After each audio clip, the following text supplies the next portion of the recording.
This is Dolynny TV, and this is Dolynny TV for a fourth time today. I promised you we would be grinding away here on the weekend, the last weekend before NHL hockey returns to our television sets, our homes, our hearts, and new hopes for a new season.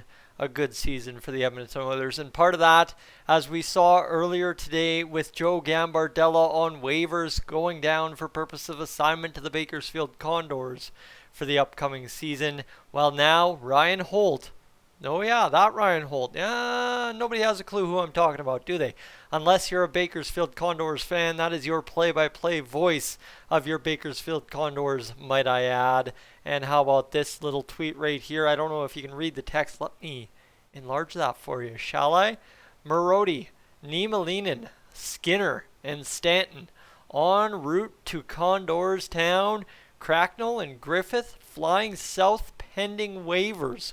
So they will be in Edmonton until Monday more than likely because they missed the waiver wire today, but they will hit the waiver wire tomorrow, and we will see if they get claimed by about this time Monday afternoon. So Marody, Niemelainen, Skinner, and Stanton, the dream for the Edmonton Oilers roster in 2021 is over for now. Not over for the season, but it's over to begin the year, and they will get ready as big parts of the Bakersfield Condors in this upcoming season. Many, I already saw on Alex there, he had his,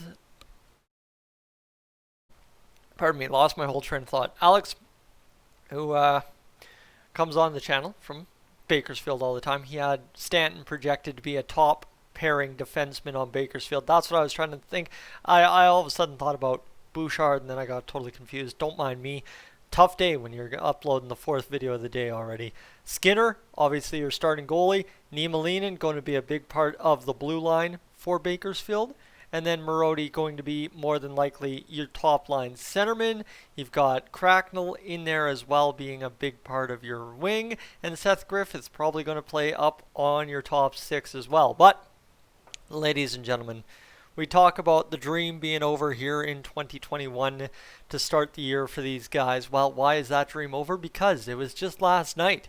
It was literally just last night. We were talking Seth Griffith may have a shot at the taxi squad for the Edmonton Oilers, and now very clearly it is not going to be him. It's not going to be Cooper Marody. It's not going to be Marcus Niemelainen. Ryan Stanton, obviously that wasn't going to be the case anyway.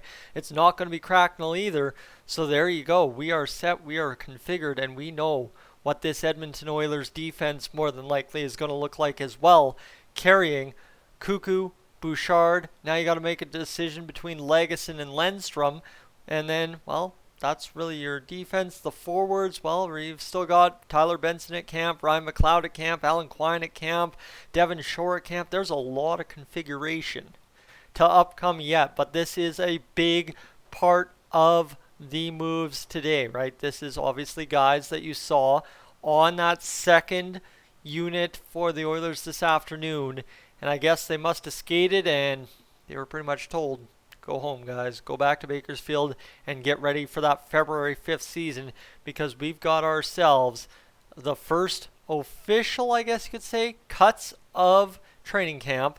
And yes, so officially official, the Edmonton Oilers have assigned Cooper Marody, Marcus Niemelainen, and Stuart Skinner to the Condors. Forwards Adam Cracknell and Seth Griffith have been placed on waivers for the purpose of assignment to Bakersfield, so I don't know if they missed the waiver cutoff today or they were included and nobody knew. I don't know how that works during training camp. And of course, defenseman Ryan Stanton has been released from his professional tryout and will also report to Bakersfield. That leaves the Edmonton Oilers with 33 players in camp, including 3 goalies, 10 defensemen, and 20 forwards. So, right? Now you got this. The defense is figured out -1. We got to figure out between Lundstrom and Legason where that cut's going to come. The forwards, well, generally speaking, you've got about, if you want to look at it, I guess the Oilers could technically carry 10 defensemen. If you go 8 on the main squad and 2 on the taxi squad, it's possible. So anywhere between that leaves you 16 to 17 forwards. So you've got to cut 4 or 3 forwards from the main core. So that's the interesting part for us as Edmonton Oilers fans right now, is as it currently stands, we got to see what this Oilers squad figures out in the rest of training camp. And let me tell you, that's like, I'm saying it hesitantly because there's not a lot of training camp left. There is tomorrow, which is going to be, I think, off day. Yeah, tomorrow is a complete off day as far as I was last updated. You've got Monday, which is going to be a practice. Tuesday is going to be a practice. So, I mean, tomorrow could be a complete dud of a day for news, unlike today, how it's been 4 things at once and bang, away we go. And Dolynny TV is having a fantastic day, and I'm loving everybody coming in with such energy for the season. Yes, there's some concerns, but there's always concerns in Oilers land, so to be worried about that, that's nothing new. But as it currently sits, now all of a sudden the concern is all you got to do is cut 4 players from the roster from here, and you'll be at that magical 29. Then the last step is figuring out what you do with Oscar Klefbom and the LTIR situation. That's all that's left, right? And how you approach that. But I think we already discussed that in the James Neal video as to how the Oilers will and how the Oilers will go about it when it comes to activating LTIR for the upcoming season. So ladies and gentlemen, this is as close to being it as we're going to get at this point. Tomorrow, like I said, could be a complete dud. Tomorrow could be nothing on the table for what we need moving into Monday. But tomorrow could also be a huge day in the fact that everything kind of seeps out, right? You've got Bob Stauffer saying this is the opening night lineup. You've got Jack Michaels giving his take. You've got Reed Wilkins giving his take. Can I stop naming 630 Ched guys? Maybe Jason Gregor, 1260 guy. How about Elliot Friedman saying there's a trade coming? There could still be some potential fun to be had during training camp, even on and off days. So ladies and gentlemen, with that, we stay tuned and we stay excited for it as the Edmonton Oilers today, well, we've now made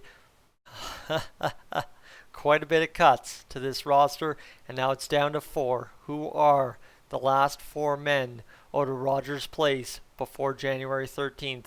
Ladies and gentlemen, stay tuned, find out. This is Dolynny TV. I'm Tyson.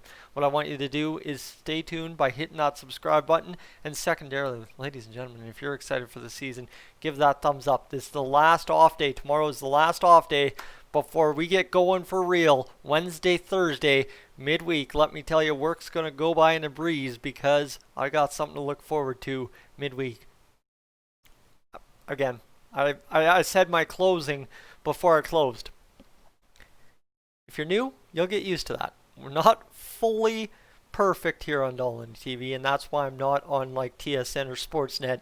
This is kind of things that hold me back, is what makes me have fun with broadcasting. Ladies and gentlemen, I'm out.